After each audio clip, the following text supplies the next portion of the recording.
Mieux retenir et apprendre autour des dossiers patients comment utiliser notre mémoire. Donc on y va. Top là. Alors, l'ignorance toujours est prête à s'admirer. Avant donc que d'écrire, apprenez à penser. Ce que l'on conçoit bien... Ben voilà. Bienvenue. Ce que l'on conçoit bien s'énonce clairement et les mots pour le dire arrivent aisément. Donc j'avais voulu commencer par cette citation qui pour moi est importante dans le sens où en fait des fois il y a des gens qui se font passer pour savants en utilisant un certain jargon et en disant on se dit c'est parce que je connais pas le jargon, c'est parce que je connais pas, j'ai pas assez de formation que je comprends pas, alors qu'en fait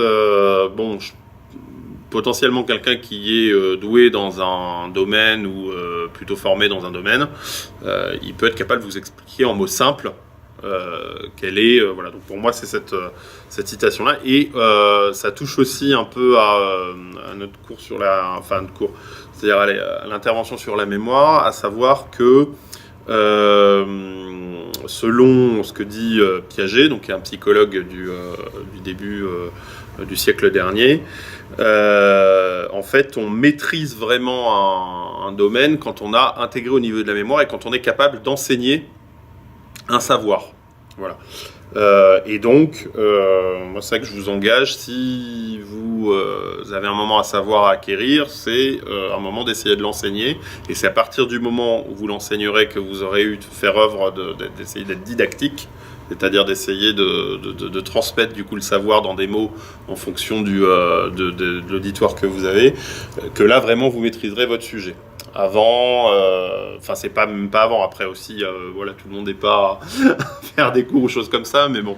En tout cas, dans l'hypothèse de Piaget, c'est ça. C'est-à-dire que le dernier niveau de l'apprentissage d'un savoir, c'est le niveau où on va le transmettre, quoi. Voilà, alors plan de l'intervention, donc d'abord on va faire un petit topo sur la mémoire, ensuite on va faire une deuxième partie sur comment organiser l'entretien semi-structuré d'un patient, et il y aura une troisième partie, on montrera quelques vidéos du coup de patients, c'est issu de l'AESP qui est une association de sémiologie psychiatrique, et donc du coup qui en effet donc c'est des vidéos qui datent des années 70 je crois, mais du coup ils disent directement la sémiologica en fonction de ce qu'on voit, et on gardera ça ensemble. Alors, la mémoire, comment fonctionne notre mémoire? Donc déjà, la mémoire, c'est une fonction cognitive, donc une cognition supérieure, donc quelque chose que normalement les animaux n'ont pas et que l'Homo sapiens possède, et qui se passe... Eh c'est-à-dire que là, en tout cas, là ici, c'est une...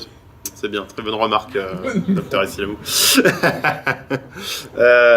Non, c'est-à-dire qu'en fait, là, c'est une mémoire, la mémoire telle que je vais la décrire, c'est en tant que fonction cognitive dans une approche de neurosciences, de neurocognition. Ok ? Je ne vais pas décrire, en effet, il y a une mémoire, il y a des types de mémoire chez l'animal, je ne peux pas dire que l'animal n'a pas de mémoire, mais là, ici, celle que je vais décrire, c'est une mémoire en tant que fonction cognitive supérieure, donc que nous avons.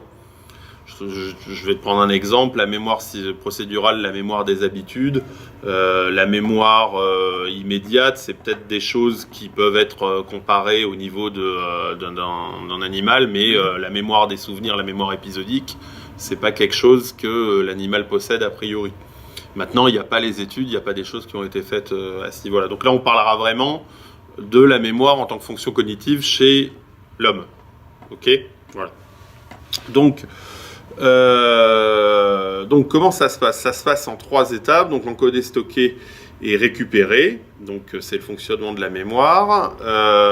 Il y a des mémoires qui sont classées différemment, donc là c'est la classification, on va dire, qu'on donne le plus souvent dans l'approche de neurosciences, de neurocognitive, je dirais. Elle est faite donc d'identité, c'est-à-dire que c'est cette mémoire qui va nous permettre de nous définir consciemment, je dirais. Et elle est basée sur des apprentissages, c'est-à-dire que c'est des apprentissages, une hypothèse qu'en fait c'est des apprentissages qui vont faire nos cognitions et qu'on va voir des schémas cognitifs finalement, qu'on va reproduire au gré des situations ou des stimulus qu'on traverse dans la vie. Ça, c'est l'hypothèse cognitive, en fait. Voilà, donc la mémoire à court terme, la mémoire à long terme, la mémoire procédurale, les mémoires perceptives, la mémoire sémantique et la mémoire épisodique. Donc on va voir ça un peu plus en détail. Donc la mémoire, donc ce que je disais, est une fonction cognitive permettant l'organisation, le stockage et la restitution des informations. Encore une fois, ça c'est une définition cognitive. Donc ça fonctionne encodé, stocké, récupéré, ESR. On enchaîne donc 3 phases, l'encodage ou ce qu'on peut appeler l'acquisition. L'info est sélectionnée et organisée sous la dépendance des mécanismes perceptifs, l'ouïe, la vision, l'odorat, et attentionnel. C'est-à-dire que si en effet vous n'êtes pas concentré sur quelque chose, eh bien dans cette hypothèse-là, vous ne l'enregistrez pas du tout. Mais en effet, si vous avez aussi des troubles de l'attention, qu'ils soient d'origine pathologique ou non, vous n'allez pas pouvoir faire cet encodage. Ensuite, le stockage, ou ce qu'on appelle la phase de consolidation, c'est un processus dynamique en perpétuel remaniement. Certaines infos stockées peuvent être effacées, voilà, mais le stockage mène normalement à la création d'une trace mnésique. Et donc cette trace mnésique, on va pouvoir la récupérer, on appelle ça le processus de remémoration, et on va avoir un processus actif qui permet la restitution d'une information stockée. Le rappel peut être soit libre, soit indicé. Par exemple, là je vous dis, on va prendre l'exemple, c'est dans le MMS, dont on se sert régulièrement. La phase d'encodage, ça va être la phase où je demande à la personne de retenir les 3 mots et de me les répéter. C'est-à-dire être sûr qu'une personne en mémoire immédiate, entre guillemets, peut me ressortir. Si je dis ballon, je me souviens plus ce que c'est ballon, pierre et je sais plus, qu'est-ce qu'il y a, et parasol. Voilà, ballon, pierre et parasol, je demande à la personne de récupérer. Donc là, je vais tester l'encodage. Ensuite, le stockage en lui-même, on va pouvoir le tester après. Parce qu'en fait, c'est le moment où, normalement, la personne va stocker quelque chose et va oublier ou pas une trace. Donc, dans le MMS, ce qu'on va poser comme question après, c'est qu'on va demander une épreuve de calcul. Vous demandez 100-7, voilà. Et après cette épreuve-là, où du coup, on a enlevé l'attention, on va demander à la personne de se remémorer les mots qu'on lui a donnés. Soit elle est capable de se les remémorer librement, soit on va les indicer, c'est-à-dire qu'on va lui donner une information pour se les remémorer, et dans ce cas-là, ça va faire plus ou moins de points au MMS, et en effet, selon les statistiques et la construction de ce test, les personnes qui auraient des troubles mnésiques diminuent du coup leur score à ce MMS-là. Ok, donc voilà, et on voit tout de suite l'application pratico-pratique dans l'outil qu'est le MMS de cette conception de la mémoire, en tout cas, qui n'est pas une conception de la littérature ou une conception éthologique, que sais-je. Voilà. Type de mémoire, identité et apprentissage. Donc, c'est le plan que je vous ai dit tout à l'heure. Donc, il y a la mémoire à court terme ou de travailler des fonctions exécutives, qui est une mémoire online qui permet de s'adapter au présent. La mémoire à long terme, avec la mémoire procédurale, qui est la mémoire des habitudes. Les mémoires perceptives, en lien direct avec nos systèmes perceptifs. La mémoire sémantique, la mémoire des connaissances. Et la mémoire épisodique, qui est la mémoire des souvenirs. Nous, ce qu'on va utiliser la plupart du temps dans notre travail, c'est justement la mémoire à court terme, la mémoire de travail. C'est une mémoire donc immédiate, elle peut par exemple être testée par une série de chiffres. Okay, si je vous donne par exemple 15, 20, 70, 52, 45, 28, 16, 361, voilà, on peut retenir en fait en moyenne 6 à 8 mots. Donc je vous les donne comme ça au niveau de l'encodage. Okay, il y a des personnes qui peuvent le travailler, on peut le travailler avec des moyens mnémotechniques, okay, mais en moyenne, si on n'a ni moyen mnémotechnique, ni moyen d'augmenter cette capacité-là, on va arriver à peu près sur 6 à 8. Et ça peut être testé notamment dans le QI. Donc le stockage est temporaire et l'oubli facile, et donc l'empamnésique, c'est ce test dont je viens de vous parler, où on fait mémoriser aux patients cette série de chiffres. Donc ça, c'est vraiment des choses qu'on peut faire en clinique. Enfin, je veux dire, on peut le faire très très vite en posant une question à un patient, ou lui donner il faut juste nous bien avoir la liste qu'on lui donne et connaître une liste, parce que sinon, on ne se rappelle pas de ce qu'on lui a demandé. Mais en effet, si on est en dessous de 6-8 mots, on se dit, tiens, il y a peut-être un problème au niveau de l'encodage. Du coup, je vais peut-être demander de passer un MMS ou un mocaf et aller sur d'autres choses. La mémoire des fonctions exécutives, c'est une mémoire qui est mise en jeu par l'activité en cours. Elle est proche de la mémoire à court terme car temporaire, mais elle dure tant que l'attention est maintenue sur une activité précise. Okay. Elle est liée aux fonctions exécutives. Donc les fonctions exécutives, donc ça c'est des choses qu'on va dire, on travaille beaucoup, notamment dans la praxis en psychomotricité. C'est des processus complexes qui ont un rôle de coordination et de contrôle des activités de haut niveau. Elles sont prédicatrices significatives des capacités d'apprentissage d'un enfant, notamment. Donc ça, voilà, c'est ce qui va faire le lien, notamment dans la motricité fine. Vous voyez, ou comment je vais arriver pour une tâche à coordonner ma main, pour l'envoyer ici, pour avoir un but précis. Vous voyez, donc c'est une mémoire qui est mobilisée dans les tâches complexes. Okay. Quand l'enfant doit passer d'une consigne à une autre ou la maintenir dans le temps, résoudre un problème, écrire et calculer. Vous voyez, donc c'est tout un tas de mécanismes qui vont, en fait, donc dans cette hypothèse-là, stimuler plusieurs fonctions cognitives, mais aussi des actions. Et donc, c'est cette mémoire-là qui va être engagée dans ces processus complexes. Elle est liée à l'attention plus. Donc, peuvent nuire. Donc, s'il y a des troubles de l'attention, ça peut nuire aux fonctions exécutives. Et c'est notamment ce qu'on va travailler, du coup, surtout en pédopsie ou quand on fait de la psychomotricité. Mais on peut le travailler aussi chez des patients qui ont des troubles mnésiques. On va travailler via la psychomotricité là-dessus, sur cette mémoire-là. Ok ? Voilà, s'il y a des préoccupations émotionnelles, des troubles d'humeur, des traumas, on peut avoir une altération de l'attention et par répercussion, un problème au niveau de ses fonctions exécutives. Exemple, si j'ai un trauma, les personnes qui vont pouvoir pas se concentrer sur conduire une voiture. Enfin, je vous dis, conduire une voiture, c'est pas un bon exemple, mais en tout cas, pas se concentrer sur des tâches complexes, quoi, en gros. Voilà. Et ça peut être un diagnostic différentiel parce qu'on peut avoir des troubles dits exécutifs, mais aussi on peut avoir un trouble de l'humeur qui va emmener à l'altération de cette mémoire des fonctions exécutives, alors qu'il n'y a pas de trouble constitutif. L'excès de stimulation ou d'information va avoir aussi une incidence sur cette mémoire-là, comme au contraire, à l'inverse, le fait qu'il n'y ait aucune stimulation. Okay. Donc elle se développe jusque tard dans l'adolescence, voire à l'âge adulte, car elle est en lien avec la maturation cérébrale. Voilà. On a ensuite donc la mémoire à long terme, c'est la mémoire de tous les souvenirs en aval de la mémoire immédiate. Elle peut être testée en interrogeant sur la biographie. Donc là, on a un stockage durable et un oubli difficile, à contrario de la mémoire immédiate. Ok. Voilà. La mémoire procédurale, c'est la mémoire des habitudes. Mémorisation des procédures cognitives ou motrices, exemple faire du vélo ou conduire, c'est pour ça que je vous disais conduire, c'était un mauvais exemple. Voilà. Les mémoires perceptives, en lien direct avec nos systèmes perceptifs, donc en fonction de l'origine de l'information stockée, on distingue la mémoire sensorielle, qui va être, je me rappelle d'une sensation, je me rappelle d'un goût, d'une chanson. Et la mémoire intrapsychique, c'est des pensées et des raisonnements émanant de sa propre activité psychique. Okay, je me rappelle avoir pensé ça, ou il faut que je pense ça dans telle chose-là. Ok. On passe ensuite à la mémoire sémantique, qui est la mémoire des connaissances. Donc c'est la mémoire des connaissances générales et abstraites acquises hors de contexte particulier.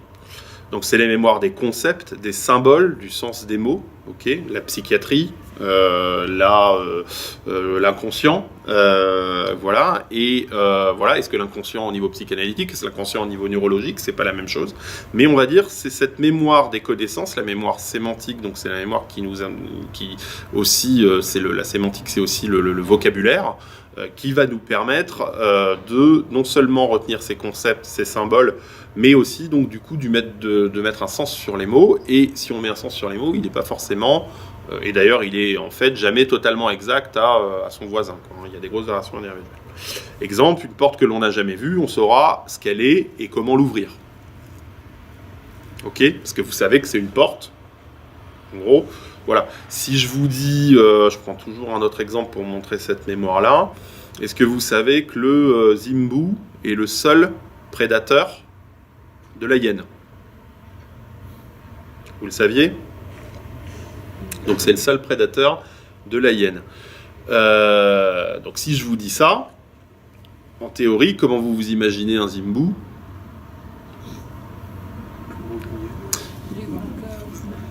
Plus grand qu'une hyène. Voilà, ok, qu'est-ce que ça peut... Voilà, donc voilà. Est-ce que vous imaginez qu'il est fait d'air? Est-ce qu'il est solide? Est-ce qu'il est... Oui, il est plutôt solide. Voilà. Quand je vous dis, en fait... Donc le zimbou n'existe pas. Mais votre mémoire des connaissances, votre mémoire sémantique vous renseigne déjà sur le fait que si je vous dis qu'il y a un être qui est prédateur, vous le rangez déjà dans « Ah bah il doit avoir des pattes, il doit avoir un animal, il est déjà dans le réel ». Vous voyez, ça, donc vous avez déjà des informations. Et ça, c'est parce qu'on a tous des cartes comme ça de concepts. Voilà. Encore une fois, ici, on est dans une hypothèse cognitive. Ok, on n'est pas dans un langage. Là, il y a d'autres façons. Bon, celle-là, c'est celle qui est reconnue et qu'on utilise quand on passe les tests de QI. Donc voilà, mais c'est intéressant parce qu'en effet, vous voyez, notamment, il y avait eu une étude qui avait été faite qui est hyper intéressante où en fait, ils avaient demandé à des artistes de produire des êtres imaginaires. Je crois que c'était ça l'étude. Et donc en effet, tout le monde y allait. Bon. Et on s'est rendu compte qu'en fait, il y avait une normalité, c'est-à-dire, enfin, pas une normalité, mais en tout cas, on retrouvait toujours à peu près un être qui était symétrique, toujours à peu près un être qui avait des yeux, des mains. Enfin, je veux dire, il y avait toujours quelque chose qui était commun. Donc, ça a confirmé cette étude-là qu'on ne crée pas non plus à partir de choses qu'on ne connaît pas.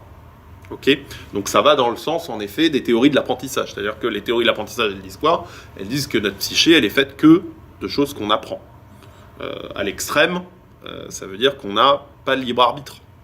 Dire ça aussi, c'est qu'en fait, tout ce que vous avez appris, toutes vos expériences vécues, en fait, vous amènent là. Et donc, c'est des trucs qui font discuter aussi les théories de l'apprentissage. Si demain je vous dis, vous n'avez aucun libre arbitre, tout était prévu, c'est bon. C'est pas drôle, c'est mortifère. On n'est plus que des objets, on n'est plus des sujets. Voilà. Donc, connaissance générale à ça, donc bon, voilà, on aura fait. Voilà, on va passer à la mémoire épisodique, la mémoire des souvenirs. Donc, connaissance acquise dans un contexte temporel et spatial particulier. C'est le vécu du sujet ou mémoire biographique. Dimanche dernier, notamment, j'étais au restaurant. Ok ? Voilà. Ok, voilà pour la première partie. Est-ce que, bon, on verra peut-être pour les questions à la fin, comme ça me fait... peut-être vous voyez pour que je fasse le... Voilà. Donc, organiser l'entretien semi-structuré d'un patient. Donc, j'ai mis ça, du coup, en plusieurs parties. D'abord, avoir un modèle d'observation. La prise de notes. La transmission d'une observation d'une entrée, la synthèse clinique et la lecture rapide. Ok ? Le but, c'est à quoi nous sert finalement cette hypothèse-là de la mémoire ? Elle va nous servir à étudier comment on fonctionne et qu'est-ce qui est plus efficace pour mémoriser quelque chose et un savoir. Avoir un modèle d'observation, pourquoi ? C'est pour la même chose que je vous disais tout à l'heure, c'est que si vous n'êtes pas systématique, si on n'a pas un plan, c'est plus compliqué d'apprendre quelque chose. On va pouvoir accrocher quelque chose à un crochet qui est là. Plus difficile pour moi d'accrocher à quelque chose qui est flou. Je vais prendre une autre je dirais, métaphore pour dire ça. Vous ne pouvez pas faire de mots si vous ne connaissez pas l'alphabet. Vous ne pouvez pas faire de phrases si vous ne connaissez pas les mots. Donc, pour mieux apprendre quelque chose, il faut qu'on le fixe sur quelque chose qui est déjà connu. Quand on prend les moyens mnémotechniques, vous avez déjà vu ces personnes-là qui retiennent 30 mots hyper rapidement, ils ont une méthode. Hein, c'est qu'en fait, ils ont déjà appris 30 symboles. Ils apprennent 30 symboles, et en fait, quand vous leur dites des mots, ils imaginent les symboles qu'ils connaissent déjà, par exemple un chien, une tortue, avec le mot que vous leur dites. Et du coup, ils retiennent extrêmement vite les informations. Donc, avoir un modèle d'observation, avoir un plan, c'est toujours nécessaire. Et il faut que ce plan soit, entre guillemets, en sous-cortical. Quand c'est sous-cortical, ça veut dire qu'il ne faut pas que vous ayez à chercher. C'est quelque chose qui est automatique pour vous. Voilà. La prise de notes, ça va être quelque chose qui permet de non seulement cadrer la pensée, c'est-à-dire que quand on passe à l'écrit, eh ben, on va résumer, on va synthétiser au niveau de la pensée, mais on va aussi s'approprier. C'est-à-dire qu'on va passer dans une mémoire sensorielle aussi, on va penser dans un autre type de mémoire. Et en même temps, la prise de notes, elle permet un rappel. Alors là, on est dans quelque chose de l'ordre du cours, donc en effet, vous verrez une prise de notes rapide. On parlera tout à l'heure, est-ce qu'on prend des notes devant un patient ou pas, et à quel moment il est le plus utile en fait de prendre des notes pour que ça stimule notre mémoire.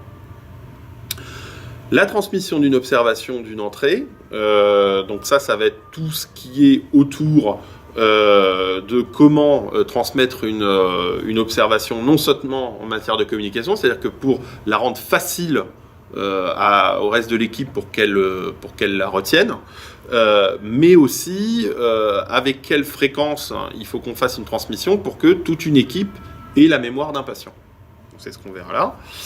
Ensuite, on parlera de la synthèse clinique, c'est comment synthétiser au mieux le cas d'un patient. Et puis on finira sur de la lecture rapide. Souvent, on est amené à lire, en tout cas il faut qu'on lise, si vous ne faites pas, voilà, des articles, des livres qui vont nous nourrir d'un point de vue théorique. Et donc là, c'est une méthode en fait pour vite résumer les livres ou les articles dont on veut retenir quelque chose. Ok ? La lecture rapide, j'y reviendrai tout à l'heure, évidemment que vous faites ça, c'est pour apprendre quelque chose, c'est pour essayer de retenir. Un roman, non, vous n'allez pas, vous voyez, il y a quelque chose où en effet, on n'est pas dans ce domaine-là. Donc, cet entretien semi-structuré, donc c'est un entretien qu'on fait en psychiatrie, qui se différencie de peut-être l'interrogatoire médical stricto sensu. Il permet l'évaluation de la demande du patient, sa nature, c'est-à-dire qu'est-ce qu'on me demande exactement, et ça on le fait. Vous voyez à quel point des fois, même quand on ne fait pas cet exercice-là au début d'une hospitalisation, et ben en fait on se retrouve, des fois il y avait un patient on pensait, lui il revient pour un énième problème d'addiction, et en fait non, il a eu un problème de rupture sentimentale au milieu, et donc sa demande c'était plus de ce côté-là.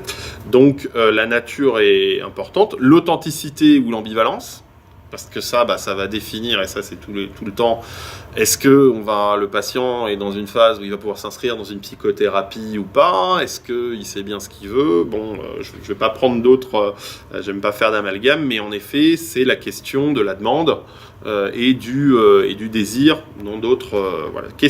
Pourquoi le patient est là, qu'est-ce qu'il veut exactement. Et est-ce qu'il y a une démarche authentique, c'est-à-dire aussi, ça veut dire, est-ce qu'il y a une recherche de bénéfices secondaires ou pas, est-ce qu'il a pour un soin,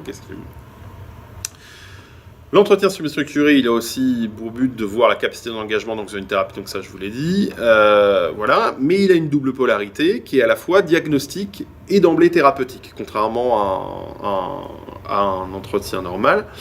Diagnostic, oui, parce qu'en effet, on va essayer de décrire des symptômes et de les faire rentrer dans des cases, ou en tout cas dans des cas cliniques qu'on a déjà rencontrés. Thérapeutique, parce qu'il y a un pouvoir catharsique à la parole. Si je vous parle, je décharge quelque chose. Je veux dire, mets en mots une douleur. Je mets une angoisse, je lui donne du sens, je le décris. Et donc, il y a toute cette vertu-là. Et en effet, si je suis que dans un entretien descriptif, et des fois c'est ça, c'est-à-dire où je dois juste rechercher un risque suicidaire ou chose comme ça, je vais pas du tout laisser place à cette première partie d'entretien, ou plus ou moins, la question va pas être, qu'est-ce que vous avez, mais qu'est-ce que je peux faire pour vous. Ou du coup, on est dans quelque chose de complètement ouvert. Voilà. Ce qu'on pratique dans cet entretien, c'est l'herméneutique. L'herméneutique, c'est l'art d'interpréter les signes, symptômes ou phénomènes et les traduire dans un langage didactique. Ok. Et ça, hors toute connaissance théorique, c'est-à-dire quand on reformule, quand on dit à un patient, est-ce que vous essayez vraiment de me dire ça, on fait appel à cette herméneutique-là. Mais aussi donc le rôle descriptif. Donc ça, c'est plus pour les infirmiers notamment. Vous êtes nos yeux, nos oreilles et nos mains. Ça, c'est vraiment la position qu'on dit au niveau des infirmiers. C'est-à-dire que globalement, s'il y a une transmission, mais également entre médecins, quand il y a une bonne transmission, en théorie, on peut poser un diagnostic, et un diagnostic qui soit juste et fiable, sans voir le patient. parce qu'on a quelque chose qui est descriptif et qui nous amène non seulement sur une forme d'exhaustivité, mais sur une forme de justesse dans le diagnostic. Voilà. On m'a déjà posé la question 10 fois, c'est sûr qu'on rencontre des patients régulièrement qui nous disent « mais je l'ai dit aux urgences, je l'ai dit à machin, je l'ai dit au truc, voilà ». Bon, moi ce que j'ai tendance à répondre aux patients, je dis « oui, c'est vrai, mais vous êtes à l'hôpital ». Et donc, dans l'hôpital, il y a quelque chose comme ça où, en effet, il y a une chaîne de responsabilité où on doit toujours vous reposer les mêmes questions. Et deuxièmement, je leur dis, ben oui, mais en même temps, et on l'a tous connu, un patient qui va dire quelque chose à l'infirmier et qui, au médecin, dit autre chose. Comme on n'a pas la même position et tout, mais des fois c'est des billets simplement de mémorisation, c'est-à-dire qu'ils se rappellent, ah oui, en fait, je me rappelle et tout. Cet entretien-là et le fait qu'il y ait plusieurs entretiens les uns à la suite des autres vont permettre une meilleure remémoration pour le patient. Ok ? Donc c'est quelque chose que je dis, en effet, des fois aussi pour faire... parce que ça aussi, des fois les patients ils vous disent on m'a déjà posé la question 10 fois, quand c'est agité ou intolérant, et ça permet de reposer aussi les choses et d'être de nouveau dans une relation de soins et pas dans une relation, je veux dire... où il y a une attente dans une intolérance à la frustration, des choses comme ça, et ça en effet c'est pas le but d'un entretien, le but c'est aussi, encore une fois, qu'il soit thérapeutique. Avoir un modèle d'observation, donc ce que je vous disais tout à l'heure, c'est primordial avant tout apprentissage. On va toujours aller dans un apprentissage pour qu'il fonctionne du global au général. Ok ? C'est-à-dire que... mais même je crois, attendez. Je crois que j'ai fait c'est pas ça, c'est du global au détail, ça veut rien dire. Oui, mais alors oui. Donc voilà. Oui, non, du global, voilà. On va toujours aller du global au détail. Ok. Encore une fois, le but, c'est d'avoir, dans la métaphore, on a d'abord un squelette avant de mettre la chair. Ok, il faut que je retienne qu'un patient a des idées suicidaires, finalement qu'il a dit tel mot et qu'en fait il a mangé du bleu il y a 2 jours, ça va être plus du détail. Ok, et donc quand vous faites un modèle d'observation, il faut forcément avoir un modèle d'observation qui vous met les grandes cases, enfin les trucs qu'il n'y a surtout pas oubliés. Ok. Un modèle d'observation systématique, donc il faut toujours utiliser le même. Tout à l'heure, on verra plus tard, mais il peut y avoir plusieurs types de modèles d'observation. Mais en tout cas, le but pour le mémoriser, c'est que vous utilisez toujours le même.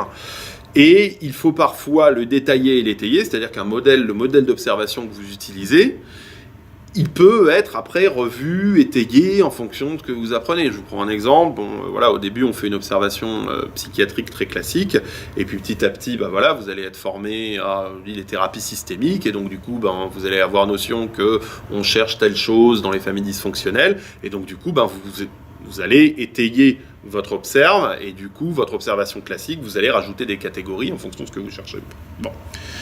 Voilà, la métaphore du que je vous l'ai donnée. Apprendre à réaliser un examen médical de qualité optimale et apprendre la souplesse dans un deuxième temps. Donc ça, c'est une phrase d'Osler qui était vraiment un des médecins précurseurs. C'est le médecin, vous savez, qui a notamment inspiré dans un deuxième temps Sherlock Holmes. Okay. C'est-à-dire que l'idée pour lui, c'est que pour apprendre, au début, on n'est pas dans la souplesse. Au début, quand vous apprenez, vous devez être extrêmement scolaire, pour le coup. Vous prenez et vous faites de manière systématique. C'est dans un deuxième temps qu'on acquiert la souplesse. Okay. Il y a d'autres hypothèses qui vous diront l'inverse. Hein. Voilà. Mais en tout cas, dans l'hypothèse médicale stricto sensu telle qu'on l'entend, c'est ça. Donc là, ce que je vous propose, donc, c'est un modèle d'observation, donc qu'on peut présenter sous forme verticale. Donc vous avez vu, là je vous ai mis le motif d'hospitalisation, le médecin traitant, les intervenants, les antécédents, le traitement actuel, le mode de vie, la biographie, l'histoire de la maladie, l'entretien ou l'anamnèse et la synthèse. Ok. Donc ça c'est vraiment un modèle d'observation type où finalement on peut faire entrer ensuite d'autres sous-catégories, hein, mais avec ce modèle-là on n'oubliera pas quelque chose qui doit être transmis. Au niveau, j'en profite du coup au niveau là, parce que c'est vrai qu'on va voir la certification. Pardon, excusez-moi. Dans pas longtemps, ce qui est très important au niveau de la certification, c'est le traitement actuel. Avant toute hospitalisation, en effet. Et après, il nous est vraiment demandé de pouvoir transmettre aux patients qu'est-ce qui a été substitué, qu'est-ce qui a été enlevé dans les traitements. Et donc, si on n'a pas le traitement du début de l'hospitalisation, la plupart du temps, quand on est après, on ne sait plus ce qui a été mis, pas mis. Dans Orbis, il y a la plupart du temps les traitements pour les patients qui sont suivis en chronique. On peut retrouver les traitements assez facilement. Il suffit parfois même de reposer. Normalement, le but, c'est de reposer la question au patient. Poser la question au patient de quel est son traitement. Ça n'a pas qu'un caractère informatif, c'est que ça vous donne une idée de l'observance ou de sa capacité à repérer où est-ce qu'il en fait de son soin, vous voyez, ça vous donne plein d'informations. Donc c'est pour ça qu'il faut demander le traitement plus. Et puis je vous mettais les toxiques, les allergies et les facteurs de risque cardiovasculaire. Même si on est en psychiatrie, c'est quelque chose à demander pour moi assez facilement parce que voilà, une allergie à un médicament, faut que tout le monde le sache. Et les facteurs de risque cardiovasculaire, ça va être des choses qui vont être très vite dans la iatrogénie à comprendre. Ok. Vous pouvez présenter ça aussi sous forme de mind map ou les cartes heuristiques. Alors, il faut savoir que ça, c'est des travaux qui ont été faits du coup au niveau je dirais, expérimental. Qu'en fait, on a une mémoire qui fonctionne plus finalement comme une forme, vous voyez, d'arbre, en arborescence, que dans quelque chose de linéaire. Ok ? Donc en théorie, oui, c'est en théorie plutôt expérimentalement, on a montré qu'on retenait plus facilement quelque chose comme ça, une présentation comme ça, qu'une présentation comme celle-ci, verticale. Ok ? Alors, ça, c'est vraiment à voir, vous ou pas. Moi, je pense qu'aussi, il y a un biais, c'est que quand vous avez passé toutes vos études à faire des plans comme ça, du jour au lendemain, je veux dire, on vous dit, bon, écoutez, faites des cartes heuristiques, c'est génial, vous retiendrez mieux. En gros, ces cartes heuristiques, donc ça s'appelle le mind map, donc vous voyez, aujourd'hui, il y a de plus en plus de bouquins, et puis, vous voyez, les protocoles, ils sont présentés comme ça, c'est pas par hasard, c'est qu'en théorie, c'est censé être plus facile à retenir après. Okay, donc j'ai exactement la même chose que j'ai dans le schéma vertical, mais en gros, comment on crée du coup une carte heuristique ? On va d'abord mettre le titre de ce qu'on veut retenir, et puis ensuite vous allez prendre des couleurs différentes, parce qu'en fait c'est basé sur l'hypothèse que en passant par la mémoire sensorielle, en contextualisant, on va amener d'autant plus d'informations qui vont nous permettre de retenir. Okay ? Exemple, si j'ai un truc qui est tout noir, je vais moins retenir que si je surligne après. Bon, j'y reviendrai plus tard. Donc là, vous voyez, on va faire des branches et des sous-branches pour les sous-parties. Voilà, donc j'ai fait autant de branches et de sous-branches que j'ai de sous-parties dans mon observe médical. Et ensuite, je marque dessus quelles sont mes catégories. Ok, tout simplement. Qu'est-ce que je peux dire de plus sur cet arbre, sur ce mind map ? Ça, c'était aussi pour but, donc du coup, ça c'est plus pour un public, encore une fois, de personnes qui n'ont jamais retenu ou qui n'ont jamais fait d'efforts ou qui veulent tester une autre méthode. Encore une fois. Et là, c'est vrai qu'on a en ce moment beaucoup de nouveaux professionnels du coup sur le pôle. Donc c'est vrai que je les engage à pourquoi pas utiliser ce schéma-là et à tester. Ouais, c'est individuel. Voilà. Et donc là, ce que je vous avais mis, c'est que par exemple, vous voyez que dans entretien et anamnèse, donc qui est notre sous-catégorie ici, vous voyez que là, j'ai mis 3 façons de présenter les symptômes cliniques psychiatriques qu'on a. Ok ? Soit on peut le présenter sous la forme de 10 champs sémiologiques psychiatriques, les 10 champs à rechercher. Okay. La présentation, au niveau psychomoteur, le langage, les fonctions intellectuelles, la pensée, la thymie, les conduites, la volition, les conduites instinctuelles et les fonctions instrumentales. Donc ça, en effet, c'est quand, entre guillemets, c'est le schéma le plus complet quand on fait normalement. Une observe psychiatrique, c'est 2 heures. Hein.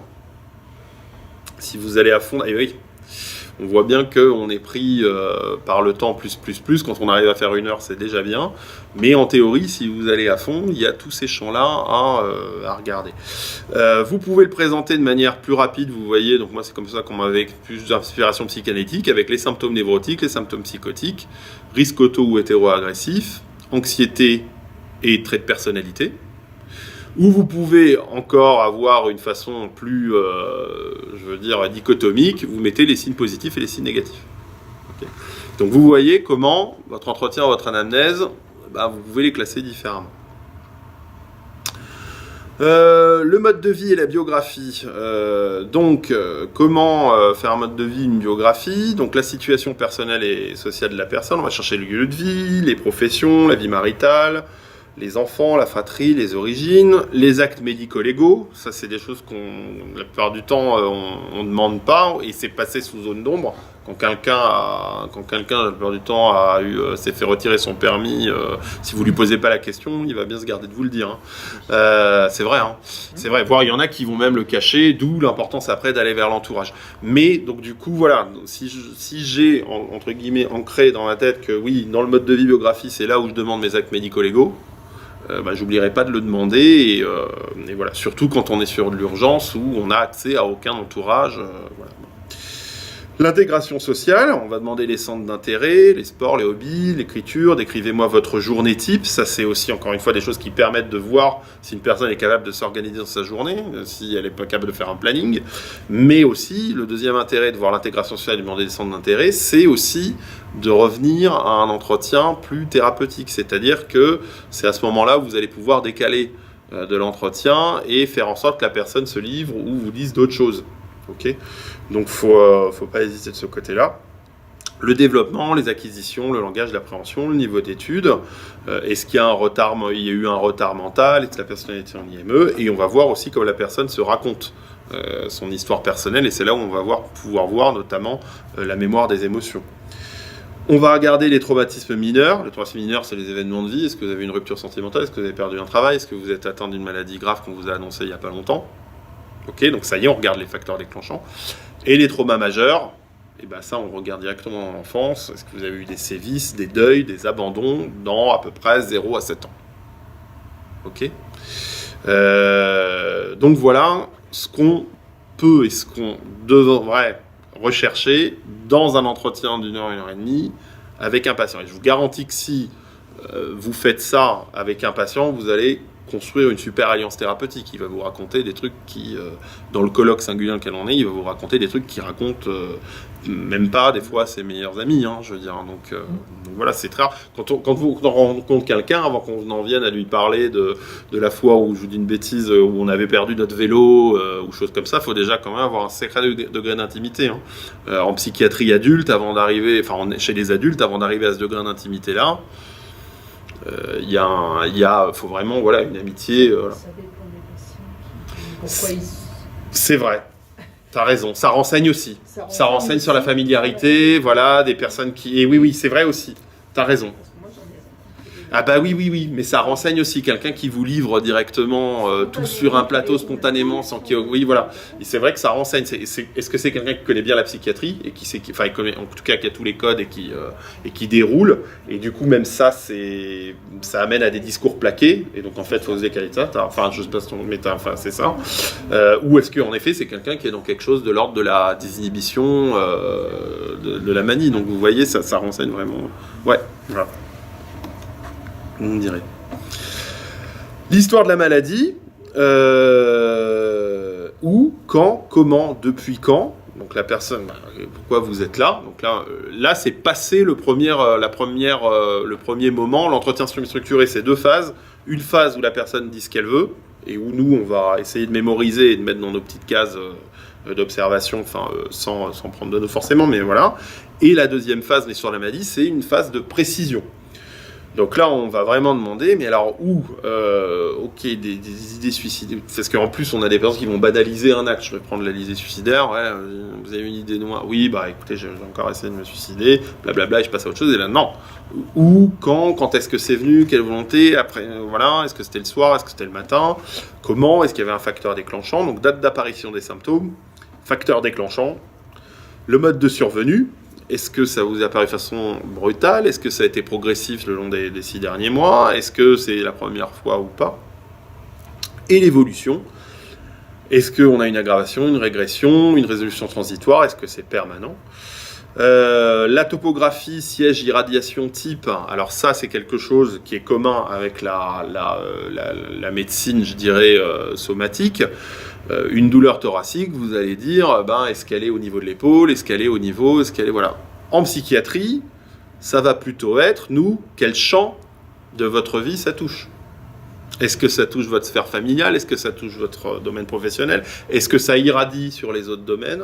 Et quel type de souffrance morale c'est? Là, ça va être moins brûlure, ça va pas être brûlure, chose comme ça, mais on peut vraiment demander à une personne, qu'est-ce que vous ressentez? Est-ce que c'est, une sensation d'enserrement? Votre angoisse, comment elle se matérialise? Est-ce que c'est un mal au ventre? Est-ce que c'est, vous voyez? Et en faisant ça, on est aussi thérapeutique parce qu'on met des mots sur les mots. L'intensité, et là on est vraiment sur tout ce qui est de la cotation de la douleur morale. Alors on peut discuter ou pas, là dans une hypothèse cognitive, en effet, si vous demandez à une personne à combien vous êtes anxieux de 0 à 10, ça vous donne une information. Évidemment, c'est critiquable. Quelqu'un qui est là pour une recherche de bénéfices secondaires, il va vous dire 10 directement. Mais dans le cadre de toxicomanie, vous voyez, c'est compliqué, parce qu'on sait que chez les toxicomanes, on a une hyperesthésie, ça a été remarqué, des personnes sont beaucoup plus sensibles à la douleur, et forcément, ils vont toujours coter à 8-9. Okay, mais si vous avez une personne qui vous dit 8-9 pendant 3 jours, le jour où elle vous dit 2, vous savez clairement, voilà. Donc en fait, demander aussi une intensité à quelqu'un, c'est vous donner une information de base sur son vécu subjectif. C'est un peu comme prendre l'attention. C'est-à-dire, cette personne-là, elle est plutôt vers je dis une bêtise, elle est plutôt vers les 13-9. Ça va être bizarre si elle est à 10... je vous dis une bêtise, 18, alors qu'on est dans les normes, vous voyez. Donc ça nous donne quand même une information, une ligne de base, et qu'on va pouvoir évaluer sur plusieurs consultations ou sur plusieurs hospitalisations. Et puis on va regarder les signes associés, et là les signes associés, c'est tout le reste, c'est tout ce que vous décrire, c'est que à côté de cette maladie-là, est-ce qu'il y a d'autres problèmes, est-ce qu'il y a des choses qui peuvent en venir? Alors l'arbre généalogique, oui, j'aurais dû vous le mettre dans le mode de vie biographie. N'hésitez pas à faire des arbres généalogiques. Là, encore une fois, l'objet de notre cours, c'est, ok, il y a une vertu descriptive, mais on n'est pas en sémiologie. Le but, c'est de retenir. Comment je fais pour retenir une famille? Quand, surtout aujourd'hui, on a des familles recomposées, pas possible, vous dire c'est Marcel, c'est truc, c'est machin, enfin bon bref. 2 choses, faites des arbres généalogiques, donc là c'est un arbre généalogique complètement fictif, donc je remets en effet, voilà, un carré c'est un des membres de la famille masculin, une femme donc c'est un rond, on noircit quand c'est la personne qui est malade, ok, on barre quand c'est quelqu'un qui est décédé, voilà, et en même temps, vous voyez, après vous pouvez construire votre arbre. Normalement dans un arbre généalogique basique, on met toujours le prénom de la personne et son âge, ok. Ça vous permet de faire quoi? Ça vous permet de retenir. Si vous demandez vraiment, la personne vous dit j'ai 3 enfants, vous passez à côté, vous retiendrez toujours moins que si vous avez dit vous avez 3 enfants, quels sont leurs prénoms, quels sont leurs âges. Parce que du coup, vous aurez amené d'autres éléments qui vont vous permettre de retenir. Et en plus, si vous faites l'arbre généalogique, voilà. Et vous voyez dans l'arbre généalogique, après, vous pouvez noter plein de trucs. Vous voyez, j'ai mis bipolarité. Vous pouvez noter qu'il y a un conflit entre 2 membres. Là, je l'ai noté du coup entre la personne là et sa sœur. Du coup, et donc ils se parlent plus. Et puis, on peut noter aussi les familles recomposées. Donc ça, je vous engage à vraiment faire ça au niveau du mode de vie. Ça se fait très rapidement. Voilà. Et là, j'avais noté que pour le coup, voilà, il y a déjà 2 enfants en famille d'accueil. Ça peut être noté dessus aussi. C'est fictif, mais en effet, ça pourrait être une famille qu'on rencontre régulièrement avec OHC. Bon. Voilà. Je vous représente du coup dans l'anamnèse les 10 champs de la sémiologie transversaux, mais c'est ce dont on a parlé tout à l'heure. la présentation, le contact, la mimique, la psychomotricité, est-ce qu'on est sur une personne qui est plus dans un ralentissement psychomoteur ou au contraire dans une instabilité, voire une agitation, le langage, le discours, est-ce que c'est une personne capable de parler, est-ce qu'il y a une bonne syntaxe, est-ce que la sémantique aussi est investie ou pas, est-ce qu'il y a une barrière de langue ou pas, donc ça va nous renseigner. Voilà, les fonctions intellectuelles. Et là, du coup, voilà, la vigilance, la mémoire, l'attention. Voilà, il y en a beaucoup des fonctions intellectuelles, donc on les cherche ici. La pensée, qui est quand même je pense qu'on recherche directement. Donc le langage. Alors, le langage qui nous, la plupart du temps, qui nous informe le plus dessus, c'est le langage. L'infraverbal, nous donne quelques informations. En effet, on peut avoir des barrages. C'est-à-dire les personnes qui s'arrêtent des faits d'énigmes, mais sinon, ça nous informe peu sur le cours de la pensée. Et c'est là où on va regarder. On va regarder dans la fluence, c'est-à-dire est-ce qu'on a une pensée qui est linéaire, compréhensible, et on va regarder aussi dans le contenu. Est-ce qu'on a un truc décousu avec des coques à l'âne, voilà. Une personne, elle peut faire un barrage, soit parce qu'il y a quelque chose de l'ordre de l'hallucination intrapsychique, mais elle peut aussi faire un barrage dans un épisode maniaque par une tachyphémie, c'est-à-dire le fait qu'il y a une pensée qui est tellement rapide qu'elle n'arrive pas. Ou alors dans un état dans l'état de stress aigu. Un stress aigu, vous rencontrez la personne qui est complètement, pratiquement stuporeuse parce qu'elle n'arrête pas de revivre ce qu'elle vient de vivre, elle est dans notre réalité, et là en effet on voit ça va à fond et elle n'arrive pas à dire quelque chose, quoi. Voilà. Et puis aussi, des fois on a des mutismes sélectifs, voilà, où là on a une personne qui ne vous parle pas parce que consciemment ou inconsciemment, ça on va dire et tout, mais elle ne vous parle pas. Et il n'y a qu'à vous qu'elle ne parle pas, il n'y a pas de point instrumental, il n'y a pas de choses comme ça. Donc là après, il n'y a pas dans ces cas-là, je veux dire, de chemin univoque. On va essayer de voir vraiment si on arrive ou pas à fonctionner avec la personne, mais ça va être autre chose. L'athymie, l'humeur, et voilà, de la tristesse à la mélancolie en allant à l'élation de l'humeur, l'euphorie, qui est vraiment le stade, voilà, et au contraire, on peut avoir une euthymie les jours où ça va bien. Voire aussi une imperméabilité affective dans le cadre de la psychose. Les comportements, dont les paraphilies et les perversions, et là on va mettre, alors la plupart du temps aujourd'hui, on fait un abus de langage quand on dit trouble du comportement, on pense directement à la terror-agressivité, mais dans les comportements, vous avez aussi tout ce qui est les conduites sadomasochiques, le fétichisme, vous avez, donc ça va être là-dedans. La volition, qu'on met à côté, c'est-à-dire est-ce qu'une personne est capable de vouloir quelque chose, voilà, et que ce soit dans la psychose comme dans l'humeur, on va regarder s'il y a une aboulie ou pas, c'est cette capacité à vouloir, à initier voilà, et surtout à suivre une volonté, c'est-à-dire qu'il y a plein de gens qui vont vous dire oui je veux faire ça, mais voilà, donc ça on va le regarder. Les conduites instinctuelles, manger, dormir, boire, et les fonctions instrumentales, donc là on va voir plus au niveau, c'est ce qui touche à la neuro, la praxie, la phasie, c'est-à-dire est-ce qu'une personne a la capacité de me parler ou pas. Et ça en effet, on va le regarder dans ce champ-là. Voilà, on va passer à la prise de notes. Est-ce qu'on prend des notes pendant l'entretien ou juste après ? Ça dépend des... Alors... Ça dépend des patients, ça dépend des auteurs. En tout cas, pour moi, en effet, il n'y a pas de position univoque. Il n'y a pas de position... voilà, c'est sûr que, je veux dire... voilà, moi, il y a un bouquin notamment d'un auteur qui s'appelle Olivier Hanus, H-A-N-U-S, qui est quelqu'un qui fait il fait un bouquin sur la psychiatrie pour l'étudiant. C'est très orienté psychanalyse. Pour le coup, lui, il est extrêmement clair dans le début. Il dit, écoutez... vous êtes là pour soigner, vous allez prendre l'élémentaire délicatesse de ne jamais écrire devant un patient pour être pleinement présent à lui. Okay, vous ferez après votre observation. Okay, vous l'écrirez après. En pratico-pratique, on voit bien qu'aujourd'hui et tout, voilà, des fois on doit aller extrêmement vite. Voilà, on a beaucoup de patients aussi qui se plaignent, mais mon médecin, il a passé son temps à regarder son PC. Et là, en effet, quand ils disent ça, on peut pas leur dire c'est bien. Enfin, je veux dire, non, il y a eu un truc qui est pas passé, il y a eu un truc qu'on a loupé. Donc, il n'y a pas de réponse univoque. D'autres auteurs vont vous dire, non, au contraire, on peut prendre des notes et tout. Moi, je pense qu'il faut être extrêmement simple, il faut en parler aux patients.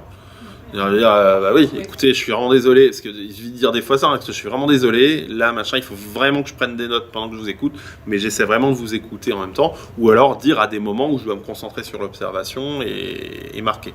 Et sachant qu'il y a deux trucs différents, nous, c'est vrai que les médecins, on a tendance à être souvent à côté du PC. Non, les infirmiers, vous êtes soit en chambre, soit chez le patient, soit un truc comme ça. Mais c'est pareil, si vous prenez votre calepin, votre prise de notes, il faut juste en parler au patient et dire est-ce que c'est possible ou pas. Avec un bémol, un autre bémol aussi, quand on est sur des patients paranoïaques ou des patients abandonniques, il faut vraiment, vraiment faire attention à ne pas sortir ça d'un coup parce que ça y est, si vous ne m'écoutez pas. Et il y a aussi des patients, quand on est dans des problématiques de schizophrénie, vous avez beau leur expliquer 20 fois que c'est pas parce que vous écrivez un truc que vous les écoutez pas. Pour eux, c'est pas possible. Pour eux, leur vécu, c'est que vous n'écoutez pas.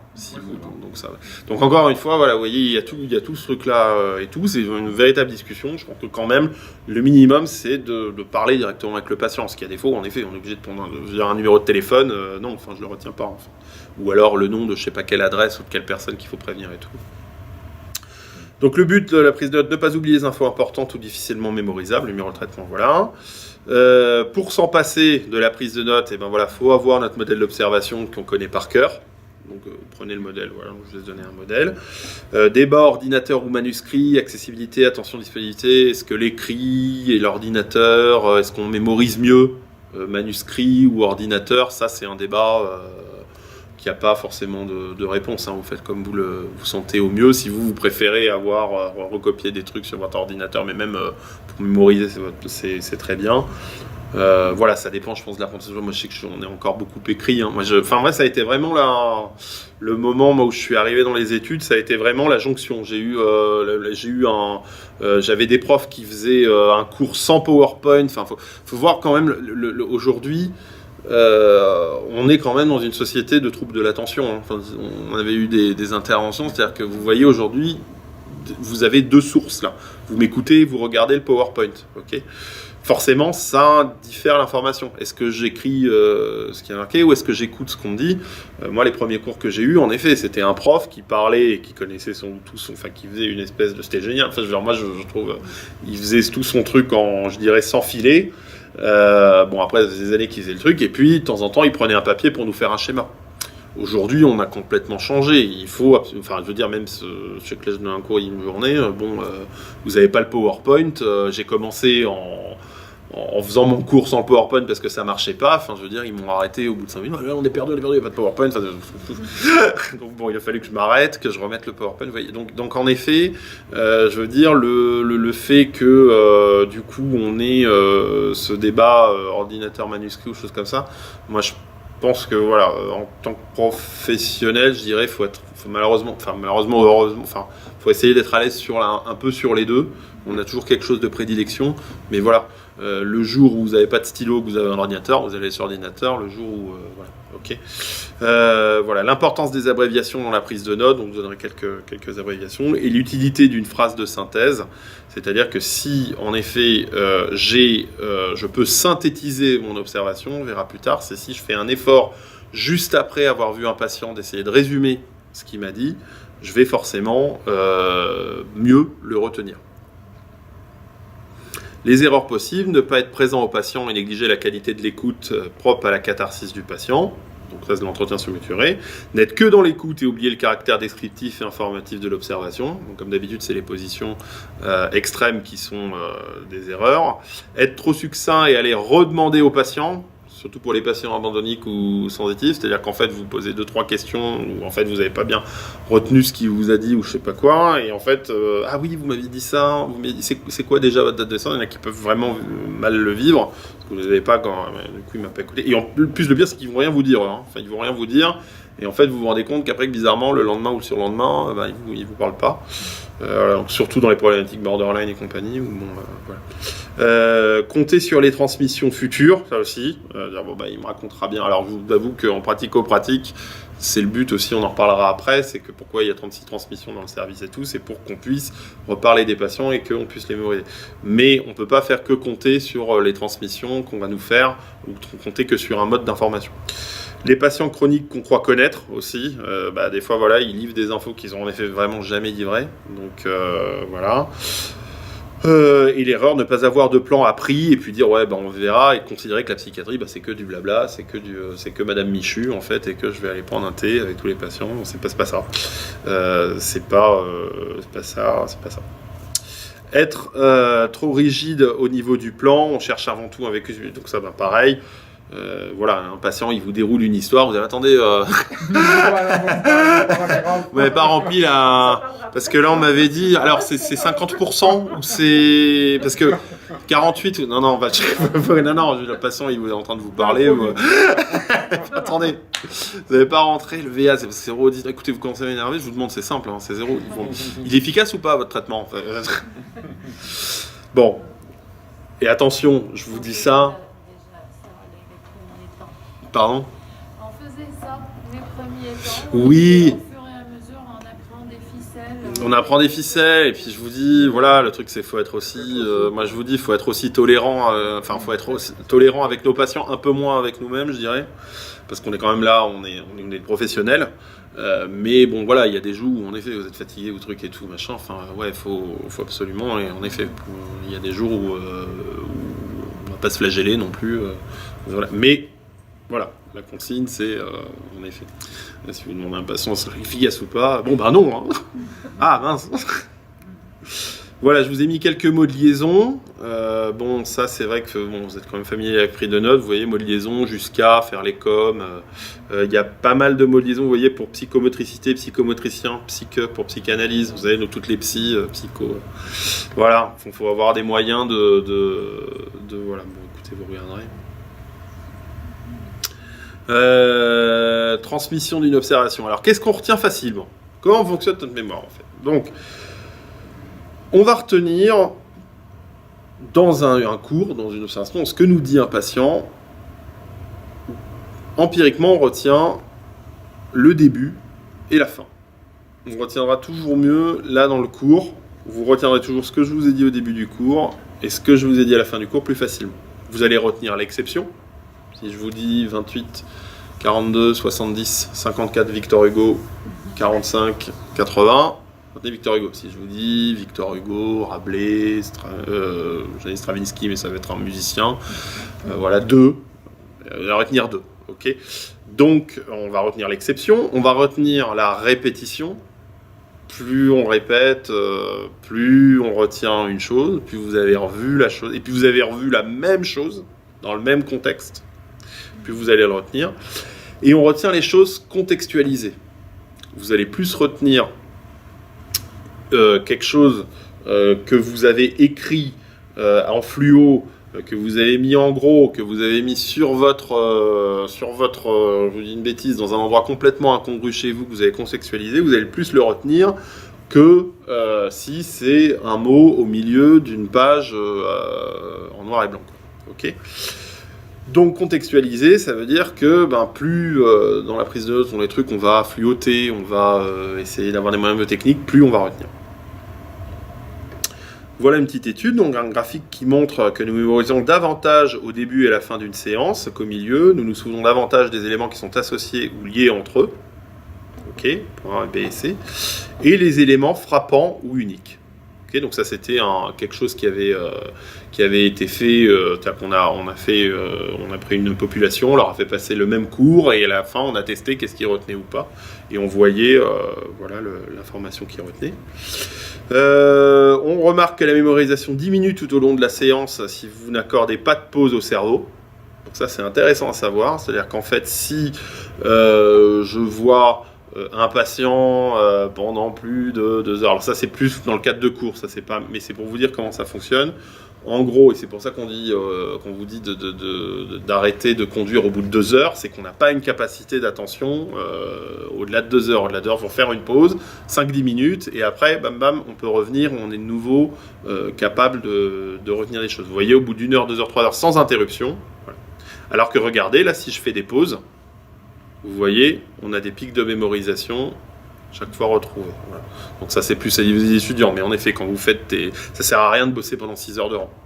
Vaut mieux bosser 45 minutes, vous retiendrez mieux. Faire des minutes, 45 minutes, vous retiendrez mieux. Et la mémoire, ça a le même fonctionnement qu'un muscle, hein, on dirait. Hein. Plus vous travaillez, plus vous êtes systématique, plus vous allez retenir de choses. Voilà. Voilà les cours de mémorisation, l'absence de pause dans une séance à 2 heures. Cours de mémorisation, l'absence de pause dans une séance d'études, 2 heures. Bon, voilà, vous regarderez, je vais aller un peu vite. Analyse du taux de mémorisation après la séance d'études. Voilà, donc vous voyez que par exemple là, si demain, dans une journée et demie, vous aurez à peu près oublié tout de mon cours, si vous y repensez pas, si vous le réactualisez pas. Voilà, pense avoir oublié pratiquement toute l'information. Attendez, non, je vous ai dit une bêtise. Non, je me suis trompé. Je me suis trompé. On a posé la question, voilà, c'est ça. On a posé la question à un sujet A et un sujet B. Qu'est-ce que lui, il pensait retenir au bout d'une journée après une séance, ok ? Donc le sujet A, lui, nous dit, au bout d'un jour, je suis à 0%, je ne retiens plus rien. Ok ?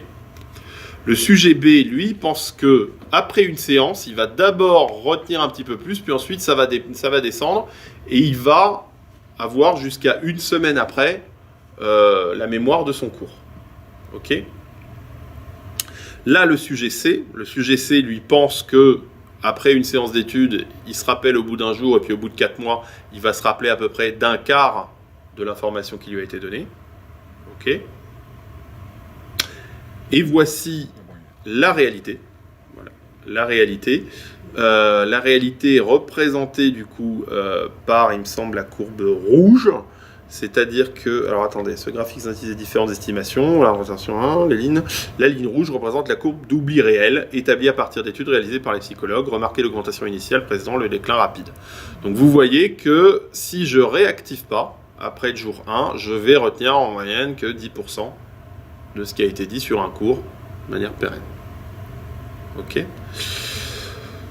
Voilà. La rétention augmente pendant une brève période suivant l'apprentissage puis décline, donc c'est à peu près le même schéma au bout d'une semaine.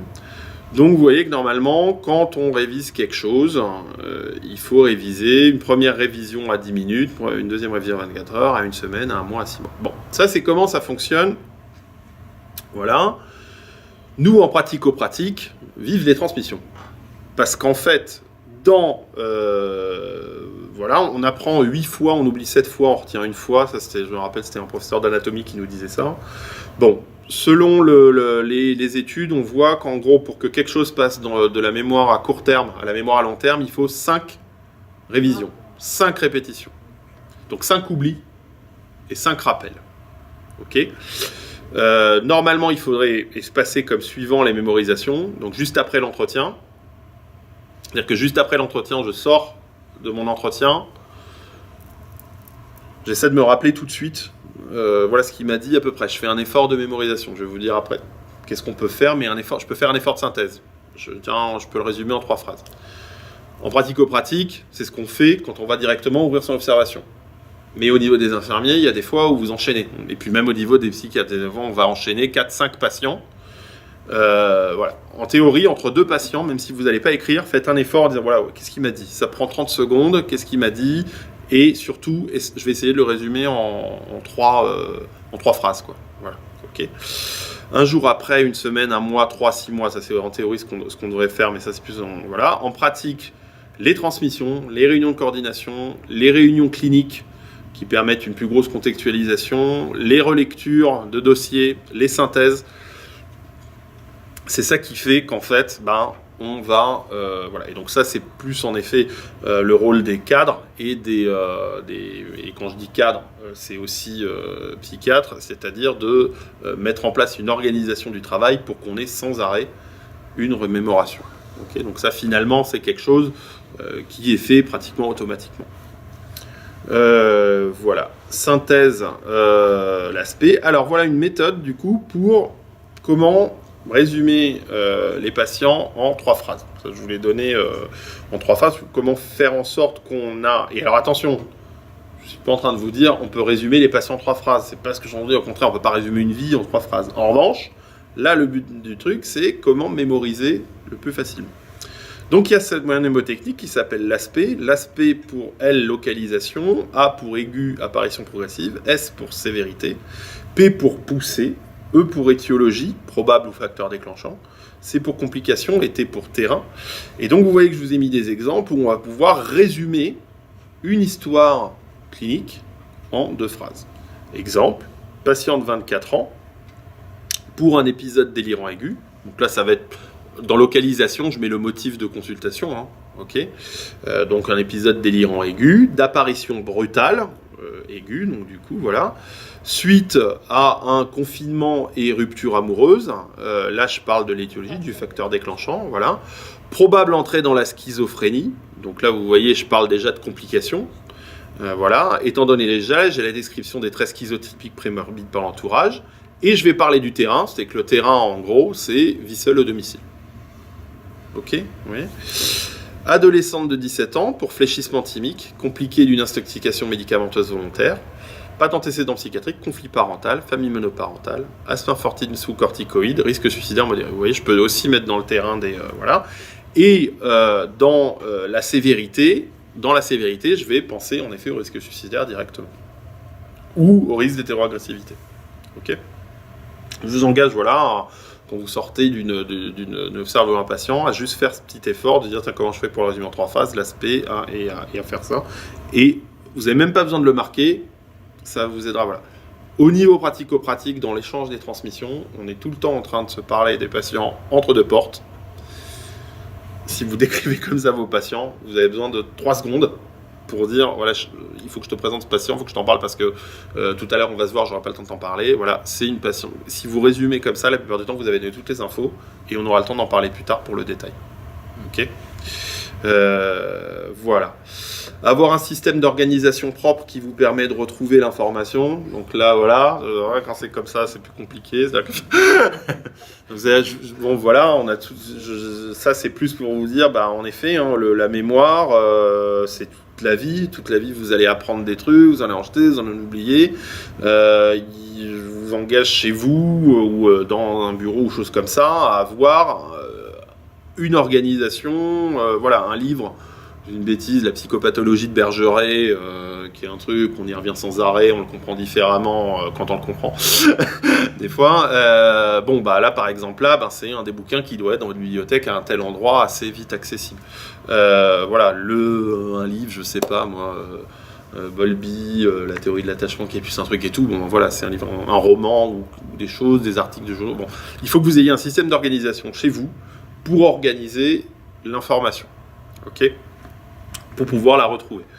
Vous ne pouvez pas tout retenir, on ne peut vraiment pas tout retenir. En revanche, quelque chose, un livre que j'ai surligné il y a des années, le livre que moi j'ai surligné, et donc je vous engage dans vos bouquins, il faut les corner, les trucs, les machins, quand je vais aller le rechercher, même 20 ans après, ça va être beaucoup plus facile de le réappréhender que si je rachète un nouveau bouquin ou que si je truc dans un nouvel article. Il vaut toujours mieux une base incomplète que vous connaissez qu'une nouvelle base complète, à jour, pour apprendre.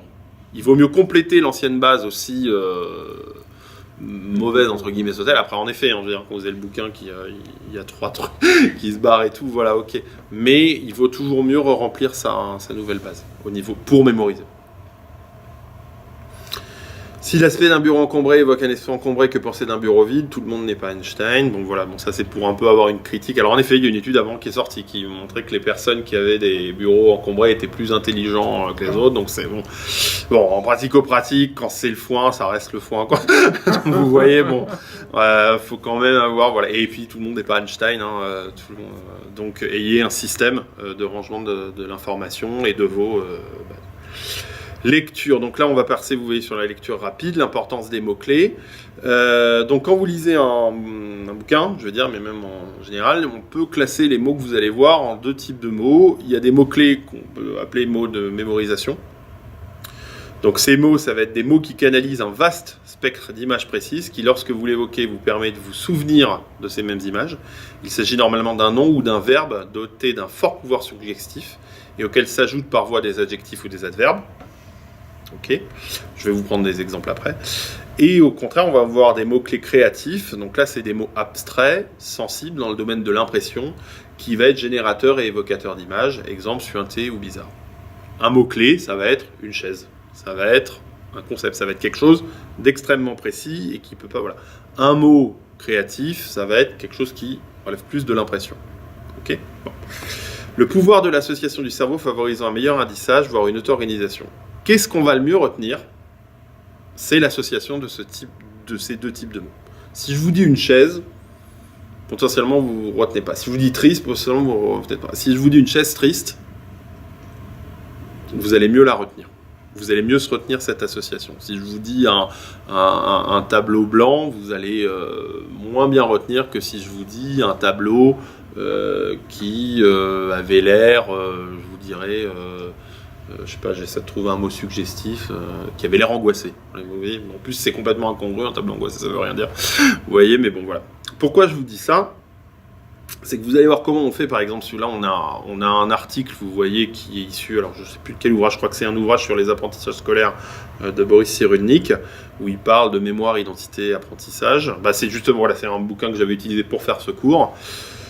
Donc voilà, la mémoire qui est au cœur des apprentissages. Donc par exemple, je vais lire ce texte. Vous voyez, donc, elle est le fondement de son histoire, de son identité, assure le sentiment de tutelle. Le but pour moi, ça va être d'apprendre ce texte et de le retenir.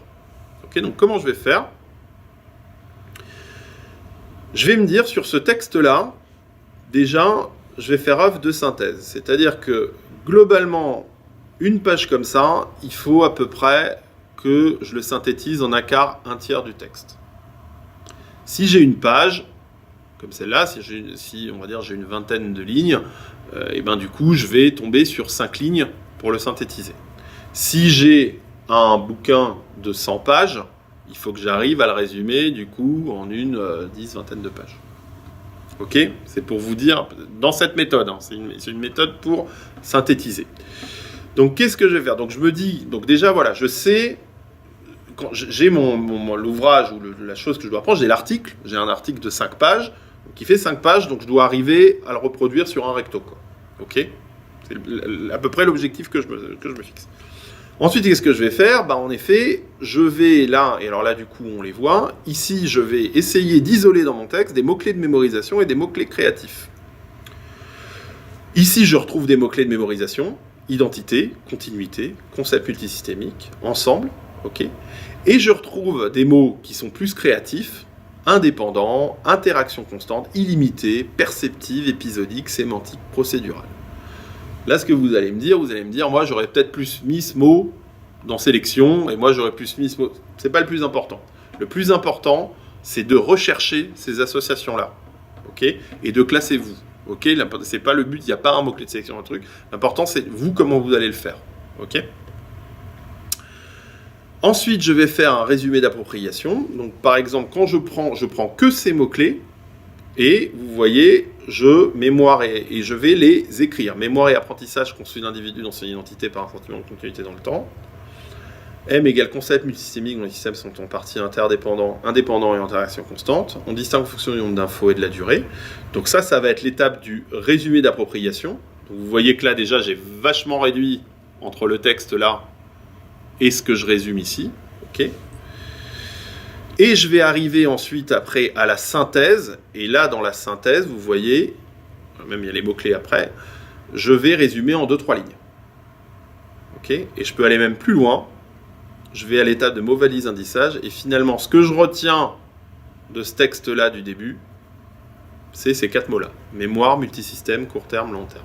Et c'est à peu près de ce que parlait. Ok. Là, comme ça, encore une fois, vous vous dites, bah oui, mais ça résume pas tout. Sauf que si vous avez fait ça, si vous avez fait cette méthode-là, quand vous avez eu un article, alors ça prend du temps, hein, je veux dire, mais au début, ça prend du temps. C'est-à-dire, je reprends. Premièrement, première lecture, surlignage, je cherche les mots-clés, voilà et tout. Le résumé d'appropriation, c'est-à-dire, je fais en 5 lignes, la synthèse et les mots valises indissage, vous allez retenir le texte, c'est sûr. Vous retiendrez de manière fiable. Maintenant, en pratico-pratique, Je vais passer, c'est à peu près ce que je vous ai dit. Là. Sur lignage et interconnexion, c'est les phases, voilà. Donc le but de cette lecture rapide, c'est comprendre les idées qu'un auteur exprime dans un texte ou assimilées dans un sens écrit, la lecture et l'interconnexion de toute personne avec l'information symbolique. Bon, je reviendrai après. Mais en gros, le but de ça, c'est d'avoir un moyen, je veux dire, encore une fois, les hypothèses cognitives, en fait, et ce qui est reproché aux cognitivistes. Hypothèses cognitives, elles naissent dans les années 1940, au moment où on découvre la cybernétique, au moment où on découvre l'informatique. Donc les premiers cognitivistes, en fait, ils pensent que le cerveau nous sert à résoudre des problèmes, avec des stratégies. Donc eux, en fait, ils pensent que le cerveau humain fonctionne exclusivement comme un PC. C'est pas aussi simple que ça, voilà, ok. Mais du coup, si vous voyez ça comme ça, forcément, vous allez comprendre quel est ce schéma de pensée-là. Et donc, du coup, si votre but, c'est de mémoriser, le but, c'est d'avoir une mémoire vive. Imaginons que je sois un PC. Bon, mais notre mémoire fonctionne quand même un peu comme ça. J'ai une mémoire vive, c'est-à-dire il y a des trucs que je peux retrouver extrêmement facilement. Il y a des trucs qu'il va falloir qu'on indice, c'est-à-dire que mais si, mais rappelle-toi, et je vais les retrouver. Et il y a des trucs que je ne retrouverai pas. Ok ? Si, par exemple, chez vous, vous avez tout un tas de bouquins, vous les avez peut-être pas appris par cœur, mais vous avez déjà tout surligné et compagnie, le jour où on vous interroge sur ce bouquin, vous pouvez reprendre à la phase de résumé d'appropriation. Vous voyez, moi, par exemple, quand je dois préparer un cours, il y a plein de bouquins que je ne connaissais pas, mais je les ai juste feuilletés et relus, et en fait, je vais les apprendre le jour où on me demande de faire le cours dessus. Ce qui fait que du coup, j'ai pas passé une plombe la première fois à l'apprendre. J'ai lu le truc en travers, en notant ce qui, vous voyez. Et donc ça, en fait, tout au long d'une vie, au bout d'un moment, vous allez avoir une espèce de bibliothèque qui est propre et où vous allez pouvoir aller chercher telle information, tel truc en fonction de ce qu'on vous demande. Okay. Si demain vous me posez une question, je sais pas, je vais t'attendre, revenez la semaine prochaine, et en une semaine, j'ai retrouvé le bouquin, tac, tac, tac, j'ai réussi à... et même, des fois, j'ai approfondi. Il y a des trucs que j'avais pas lu. Donc c'est le but de ça. Voilà. Donc limite, nécessité de l'entraînement, c'est juste une méthode. Ok, faut pas avoir de vérité. C'est chronophage au début, de faire comme ça. Il faut que chacun trouve sa propre méthode, c'est-à-dire que c'est comme tout, c'est une méthode en fait, c'est encore une fois au début vous êtes systématique, puis au bout d'un moment vous vous rendez compte que vous en fait, oui ok, on vous avait dit de faire des mind maps, là, des cartes heuristiques, mais en fait vous ce qui vous va plus c'est d'apprendre sur un truc vertical, donc apprenez sur un truc vertical. Avoir un dictionnaire de sémiologie, ça c'est, je pense que tout professionnel de la psychiatrie doit avoir, et c'est pas un bouquin c'est pas Google Chrome encore une fois, parce qu'encore une fois le dictionnaire de sémiologie vous allez le garder. Vous allez revenir dessus, vous allez surligner, et ce sera la même base où vous chercherez sans arrêt, donc vous retiendrez mieux. Voilà pour l'intervention. On a fait un petit peu le tour. Voilà, donc je pense que la vidéo peut s'arrêter ici. Ok, pour ce qui est du... Voilà, donc maintenant, on va passer à un temps d'échange, si vous avez là-dessus, et ensuite, je vous montrerai quelques vidéos... et vous voyez, on est dans les temps, on est même allé, voilà. Je vous remercie pour votre attention.